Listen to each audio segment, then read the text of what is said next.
Oke, selamat datang kembali dengan saya Hieronym Indrawan dalam pertemuan ketiga mata kuliah aku manajemen keuangan. Pada pertemuan kedua kita sudah belajar mengenai nilai dari uang. Oke, kemarin telah saya bagikan tabel nilai uang seperti ini. Nah, saya akan mengajarkan bagaimana cara membacanya. Pertama, lihat judulnya.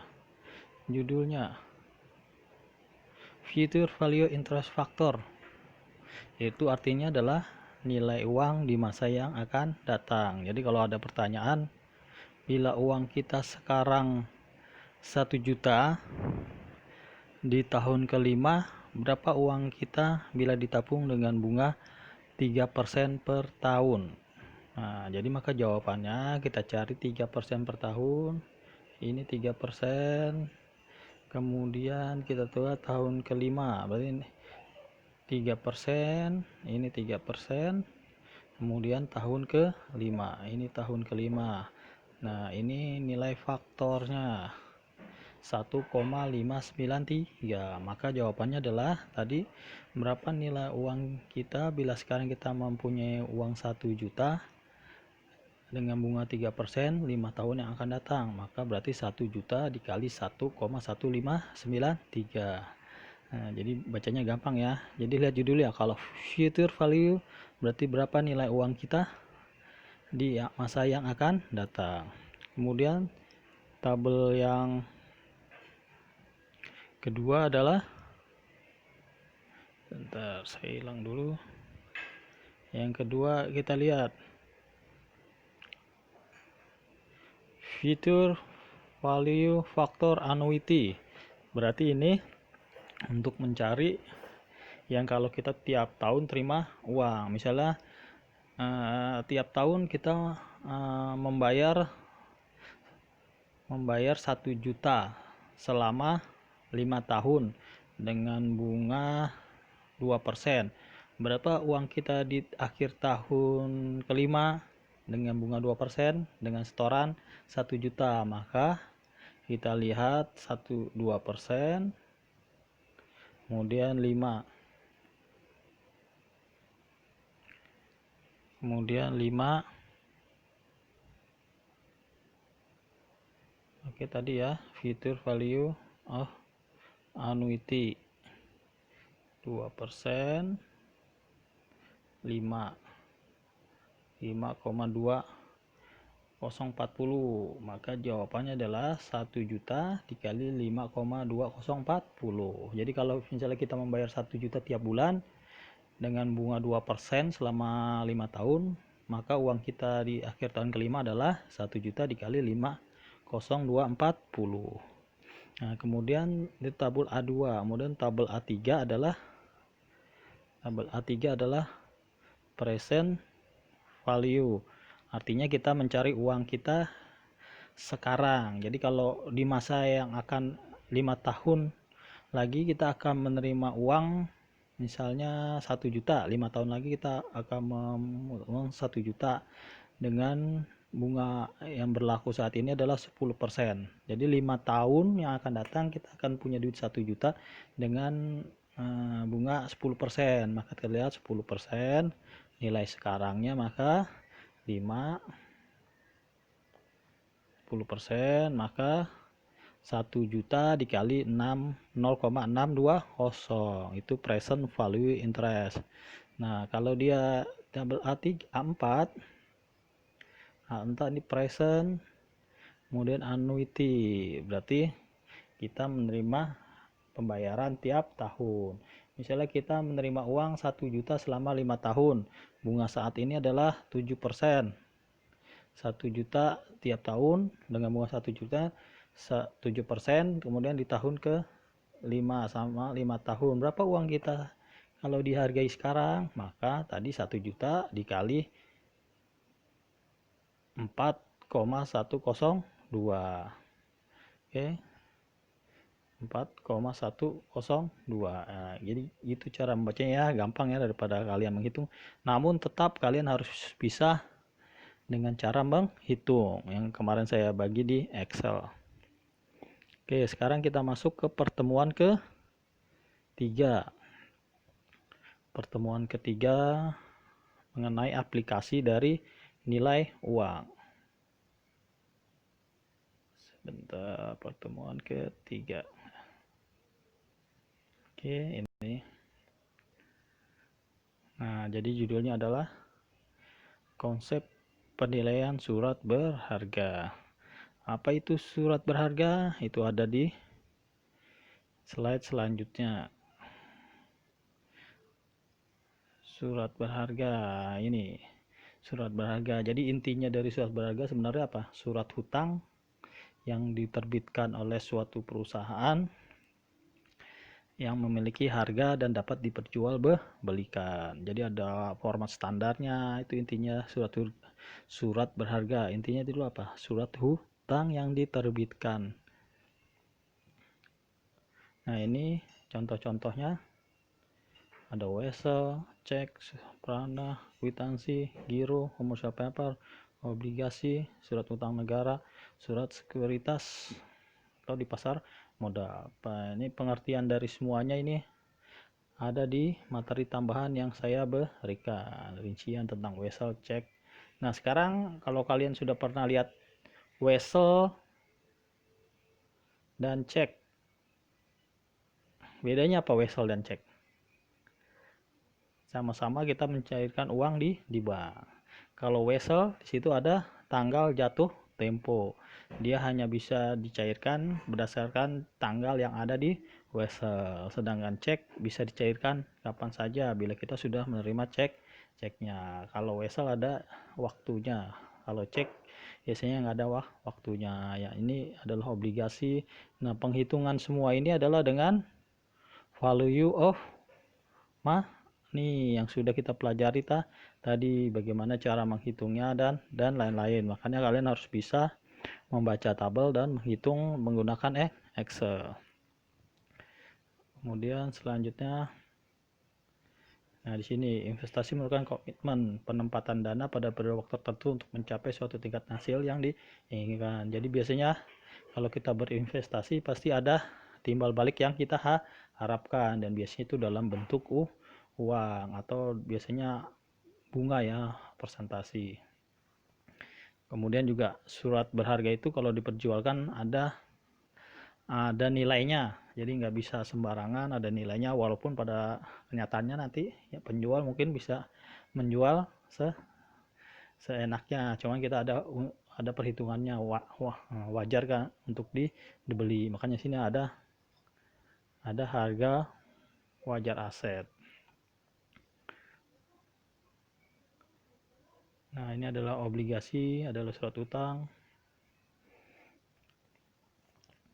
Obligasi memiliki cara pembayaran bunga yang bersifat tetap tiap periodenya. Di sini ada slide selanjutnya. Obligasi mempunyai nilai nominal. Jadi kalau kita beli obligasi di situ ada nominalnya. Kita mau beli yang nominal berapa. Kemudian ada tingkat bunganya tiap tahun itu tetap tidak berubah, tidak mengikuti bunga yang berlaku di Bank Indonesia ya. Jadi kalau kita nerbitin obligasi surat utang, ada nominalnya, ada persentase bunga yang akan kita terima tiap tahun, ada jangka waktunya. Dan kemudian uang yang kita tanamkan di obligasi tidak bisa diambil kapan saja, hanya bisa diambil bunga dan nilai nominalnya pada saat jatuh tempo. Beda dengan deposito. Deposito walaupun ada jangka waktunya, dia bisa diambil dengan kena penalti. Kalau obligasi tidak bisa, harus jatuh tempo. Itu kelemahannya dibanding obligasi. Nah, ini adalah rumusnya, nilai obligasi. Nah, kalau ada yang nawarin, kita bisa nyari, nih mau beli nggak obligasi saya, harganya segini, maka bisa kita hitung di sini nilai wajar obligasi berapa kah. Nah, interest adalah bunganya. Nah, tabelnya yang kita lihat ini present value interest faktor annuity, berarti tadi tabel ke 4, tabel terakhir ya. Nah, kalau ini ditambah present value interest faktor present, berarti tabel ketiga. berarti M nilai obligasi. Kan kalau obligasi uangnya baru kita terima di masa yang akan datang. Maka kalau kita mau kita beli sekarang harus dicari kan. Maka rumusnya nilai obligasi dikali present value interest factor. Kemudian sama bunganya juga sini interest bunga. Itu juga baru kita terima nanti di masa yang akan datang. Makanya harus dicari nilai sekarangnya present value. Berarti present nilai sekarang dari bunga dan nilai sekarang dari nominal itu loh, ditambah nilai sekarang dari nominal itu adalah nilai obligasi. Ini contohnya bisa kalian baca, gampang ya. Contohnya ada perhitungannya obligasi. Nah, ini diperolehnya dari tabel present value annuity dan discounted. Jadi kalau harga obligasi, kalau yang terdapat di kupon bunganya sama dengan bunga yang kita harapkan, maksudnya bunga yang kita harapkan adalah bunga yang berlaku saat ini yang ditetapkan oleh Bank Indonesia. Jadi misalnya bunga obligasi tertulis 10%, kemudian bunga Bank BI saat ini untuk tabungan 10%. Nah, sama kan besarnya, maka harga obligasinya biasanya tetap 10 juta. Kalau bunga yang berlaku lebih kecil, dari bunga yang ada di obligasi, maka biasanya harga obligasi akan naik karena nilai realnya bunganya kalau kita nabung itu kecil, maka orang akan membeli obligasi. Balikannya, kalau nilai bunga Bank Indonesia besar, maka tentu kita akan lebih memilih menabung daripada kita membeli obligasi, makanya harga obligasi akan turun. Jadi kalau bunga yang berlaku lebih rendah, maka harga obligasi akan naik. Kalau bunga yang berlaku lebih tinggi, maka harga obligasi akan turun. Ini kesimpulannya ada di slide selanjutnya. Contoh kasus ya. Nah, itu adalah kesimpulan dari obligasi. Saham juga sama. Saham cara ngitungnya, biasanya saham kan kita punya ada nilainya, berapa nilai sahamnya, kemudian bunganya juga kita terima kan tiap tahun. Kalau perusahaan bagi dividen, ada keuntungannya, biasanya ada persentasinya. Maka juga sama dicarinya dengan tabel present value. Jadi surat berharga itu menggunakan konsep nilai uang. Nah, ini selanjutnya pengertian saham. Saham berarti kita punya andil dalam suatu perusahaan. Kalau tadi obligasi kita hanya beli surat utangnya aja. Kalau saham kita punya hak suara, kita memiliki perusahaan walaupun tergantung dengan besarnya saham yang kita miliki. Nah, biasanya saham di sini dipegang satu periode. Ini adalah saham biasa, modal dividen konstan, dividen tumbuh dengan tingkat pertumbuhan yang konstan, dividen dengan tingkat pertumbuhan yang berbeda, penilaian saham yang dipegang selamanya. Jadi kalau maksudnya saham dipegang selamanya, nggak bisa diperjualbelikan mungkin ya. Jadi saham itu milik kita selamanya. Nah, ini rumusnya ya. Ini kan bunganya, dividen yang kita terima, ini nilai investasinya yang terrealisasi. Jadi sama obligasi tadi kan ditambahkan, kemudian dibagi. Kalau ada dibagi itu berarti kita nyari present value. Ini kalau pakai rumus ya, kalau pakai tabel enggak. Kalau pakai tabel dia langsung dikali. Ini dengan cara menggunakan rumus. Kalau cara menggunakan tabel langsung aja nanti D dikali present value annuity kalau yang bunga, kalau P present value interest. Nah, ini contoh kasusnya dapat kalian baca, perhitungannya sama saham, ada contoh kasusnya, kalian baca ya.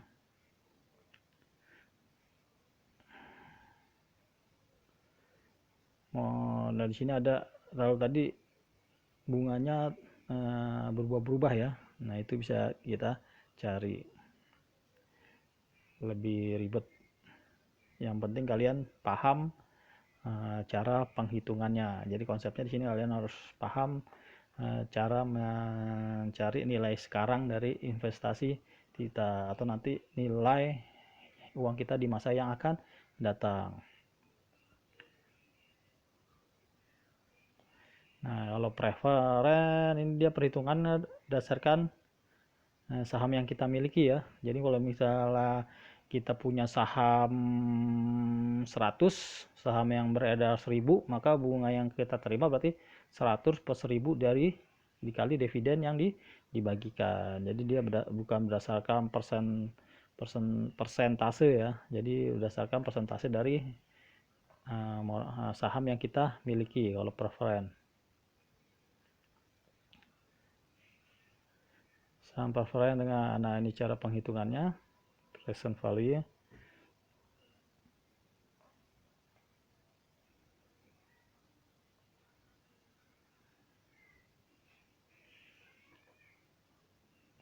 Ini cara penghitungan obligasi ya, kalau kalian ingat tadi nih. Jadi ini adalah bunga yang kita terima 200, 15% ini adalah bunga yang berlaku. Nah, jadi kita mencari dividen, keuntungan yang kita terima di akan datang dihargai sekarang berdasarkan bunga yang berlaku. Oke, ini soal latihannya dapat kalian kerjakan di e-learning juga ada soal latihan ABCD. Oke, terima kasih dari saya. Bila ada pertanyaan dapat kalian tanyakan melalui WA group.